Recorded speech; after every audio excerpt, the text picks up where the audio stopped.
So before we go any further, I want to cover the overall workflow that you use when constructing movies in Final Cut Pro. To begin with, you need to get source footage into your program from your videotapes. And this is actually not going to be covered in this program. Instead, I recommend you going to macprovideo.com and going to the Final Cut 105 course, which covers all the details of getting the footage from your source tapes into your Final Cut Pro project, as well as outputting your finished project onto tape. But assuming you've got your clips captured, they'll appear in your browser window, and you can organize them in bins and sub-bins, and I'll cover that in more detail shortly. But for starters, actually, I'm going to close this sequence.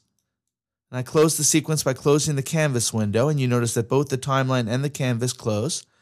And I'm going to open up this new sequence here. This is an empty sequence, and when I double-click on the sequence in the browser window, the canvas and timeline both open up. So next I'm going to double-click a clip from the browser window, and when you double-click a clip, it automatically opens up into the viewer window. And here you see I can look at the raw footage here.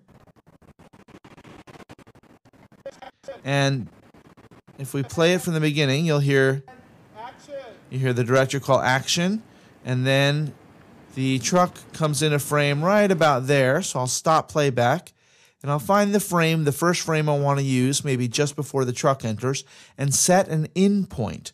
And the in point again indicates where you want to begin using the source footage to put into your sequence. So I click on the Mark In button, and you'll see that there's a tooltip indicating the shortcut key, which is I. I won't be covering all the shortcut keys you'll need in the program, but because there are so many of them, but I will mention the most common ones because learning a few of them is really going to speed up your workflow. And I for in and O for out are two of the most important ones that you can learn.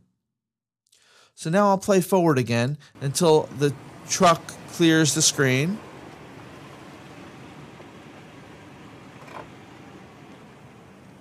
And we'll give these guys a second to wave.